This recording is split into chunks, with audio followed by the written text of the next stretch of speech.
Disclaimer: the content presented in Horror Story YouTube channel is intended for entertainment purpose only. Horror stories should be viewed as a fictional stories such. Any resemblance to actual events, locals or personals, living or dead, is entirely coincidental. Viewer caution is advised as the content may contain themes or scenes that some viewer may find disturbing. Parental guidance is recommended for younger audience. The channel does not promote or condone any real life actions despite in the stories. Viewer caution is strongly advised. Welcome to Horror Stories. On this channel, I Ankur Pandit share with you paranormal incidents and activities. These are real events experienced by our loved ones. This story I am about to share comes from the real experience of people just like you who have faced significant challenges and wish to share their stories to help others to avoid same pitfalls. Learning from these real incidents can incredibly helpful as they highlight mistakes that led to major losses and how to avoid them. Today's story was shared by Vishwa from West Bengal. Before driving into his experience, let's talk about a place you might have heard of, the BENGAL railway station in the West Bengal. This station was shut down for 41 years due to erratic occurrences linked to a female entity that appeared to train drivers and passengers. At night, people reported hearing a woman's scream, and drivers saw a woman running alongside the train seeking some kind of revenge. No one knew the exact story behind her tragic fate, but the haunting led to the station's closure. After 41 years, the government reopened the station. Recently, Viswa mentioned that a new incident occurred at railway station, which he plans to cover in our coming future videos. But today, he shared a traumatic event from 1988 involving his father Ankit. Ankit was just 25-year old at that time, balancing his first year of college with part-time work to support himself financially. He often received short-term assignments from a tour and travel company, ensuring his work did not interfere with his studies. In 1988, Ankit was called in for a booking. The company reassured him that it would be only 1 or 2 day job, so he could focus on his education.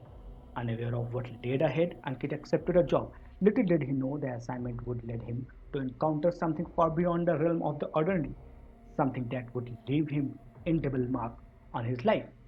Stay tuned as we delve deeper into Ankit's experience, uncovering the chilling events that unfolded during his assignment. This story serves as a reminder of the unforced, unseen forces that sometimes intersect with our life and the importance of staying cautious and aware.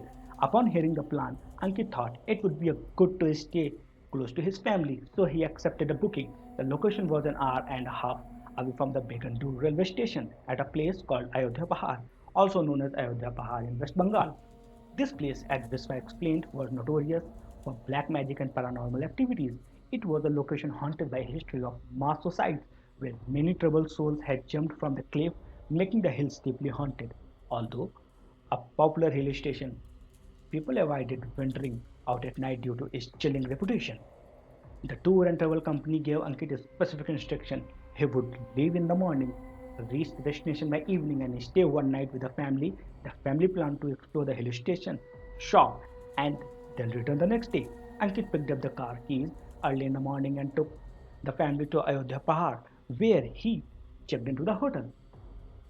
Once the family was shuttled inside, Ankit's task was to bring all the luggage to the first floor. The reception area was eerily quiet, with one of persons around who escorted the family upstairs. Ankit hauled the luggage up and after settling the family, returning to the ground floor to inquire about his room. He rang a bell at the empty reception desk, and soon a short man in white clothes appeared, directing him to a room behind the reception desk designated for drivers. Ankit headed to the room and found it locked. The short man unlocked it and Ankit entered. Locking the room behind him, he placed his belongings inside, trying to shake off unsettling feeling the hotel gave him. As night fell, the once picture hill station took on a sinister air. Ankit tried to sleep, but he was restless, disturbed by faint, eerie sounds outside the room. Shadows seemed to move unnaturally, and a cold chilling prevented the air. Despite the warmth of his blankets, Ankit could not shake the feeling that something was terrifying wrong. The night was long and filled with strange noises. At one point, Ankit heard that sounded like whispers and the footsteps outside the door. Gathering his courage, he opened the door to find out the hall were empty, save the oppressive silence that seems to be pressed down on him from all sides. Morning could not come soon enough. At dawn broke, the family was ready to leave, visibly unsettled by their own strange experience during the night. Ankit was relieved to get back on the road, away from the haunted hill of Ayodhya Pahad. The journey back was quiet, each person lost in their thoughts, eager to put the night behind them. This experience left an indelible mark on Ankit, teaching him the importance of caution and awareness. It serves as a reminder that sometimes the places we visit hold secrets far darker than we can imagine, and it's always wise to tread carefully lest we become least we become part of their story.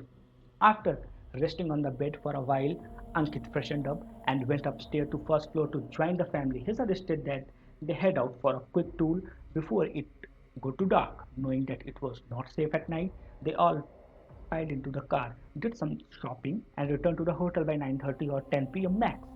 Back to the hotel, the family went up to their room on the first floor. While Ankit stood by the car observing the eerie emptiness of the place, the reception area was still deserted.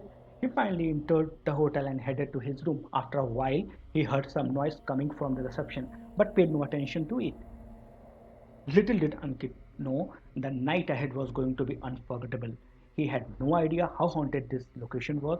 Having had dinner with the family earlier, he freshened up in his room and lay down to sleep. Around 11 p.m., he fell asleep, but his eyes snapped open precisely at 1 o'clock in the night. He thought he heard water running in the bathroom. Confused, he got up and went to check. The tap was indeed running. He turned it off, puzzled about who could have turned it on. However, the pain from his travels soon took over and he went back to bed, falling asleep almost instantly. Around 2:30 a.m., Ankit woke up again, feeling a presence in his room. He heard the faint tinkling of anklet and ghungroos. As he opened his eyes and lowered the blanket, he saw a figure moving outside his window. A woman dressed in red, with ghungroos on her anklet and the source of tinkling sound. Panic set in as Ankit realized he needed to use the bathroom, but he was too scared to move. The figure outside seemed to glide past his window, and then he felt something odd. Someone moving right next to his bed. The sound of the anklet grew louder, closer. Gathering all his courage, Ankit slowly lifted the blanket. Standing there beside his bed was a woman in red sari, her long hair loose and tangled, holding an axe.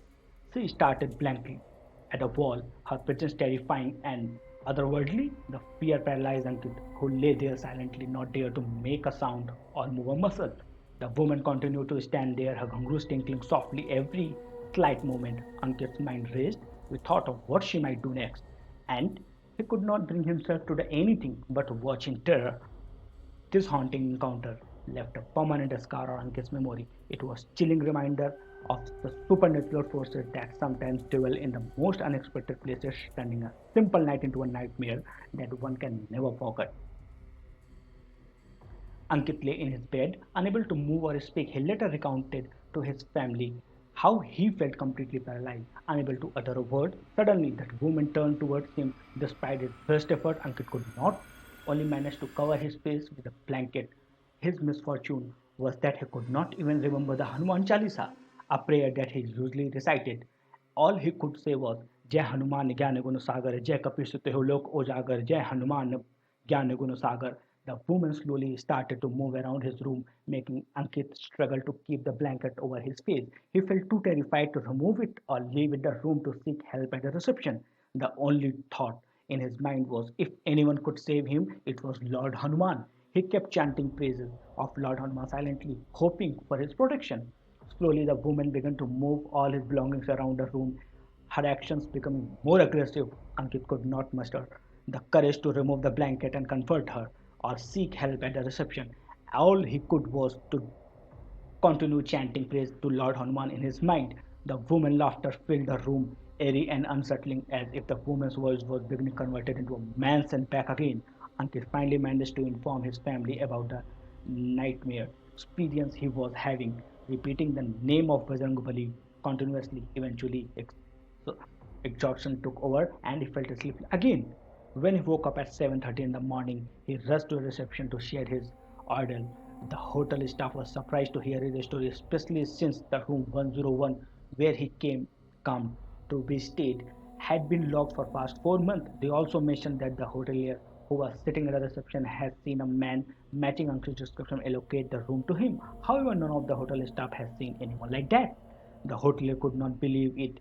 He went inside with the rest of the staff and saw the room in complete disarray. Ankit had spent the entire night there, but everything seemed untouched. Ankit quickly went to the family and said he had urgent work at home. The family, who were staying upstairs, replied that they had come for a short trip and were leaving. They bid goodbye and left. When Ankit reached home, he told his mother everything. His grandmother, who was deeply religious, reassured him that nothing would harm him as long as they continued their prayer. Ankit's condition changed rapidly, and by evening he could barely move. His mother called a tantric who was known for his powerful remedies. The tantric explained that a woman has died tragically in an accident recently, and her spirit was affecting Ankit, making him feel paralyzed. To remedy the situation, he gave Ankit Ankit's father a piece of him and instructed them not to throw it away for 2 or 4 weeks. Following the tantric's advice, Ankit recovered gradually. He cut off all the ties with the tool and table company and focused on his studies. Currently, Ankit is working as a government officer and come from a political influence party. His father was also very supportive to his education, and the entire family was stable. Reflecting on the incidents, Ankit's friend Viswa remarked, Ankur Bhai, do you know if I ask my father about this incident, his eyes fill with tears. Even today, that woman haunts him in his dreams or perhaps in his efforts to summon her laughter. Who knows? This incident might haunt us all our lives. Think about it. When you go to a new place or stay in a hotel, do you seriously conduct background verification? This incident, this incident with Ankit in 1988 happened because document verification was not as thorough back then, but now with the technology advancing, everything is verified. But do you verify the hotelier? Do you verify the property you are going to? The first thing I feel is that whenever you go to a such location, you attract negative vibes. But if you are very tired, at least establish your temple there. Before sleeping, pray to God so that the negative energy in the room cannot affect you. And Ankit could not even remember the Hanuman Chalisa managed to escape. You should remember at least the Hanuman Chalisa. In Hinduism, the biggest thing is that whenever you are, whatever you are in trouble, if you recite the Hanuman Chalisa or remember it, Lord Hanuman himself comes to aid you. Finally, before leaving, I request you all to please support my channel, subscribe horror stories, and turn on the bell notification so you will get the latest video updates first. Stay tuned to the channel until the next video. Thank you. Thank you all.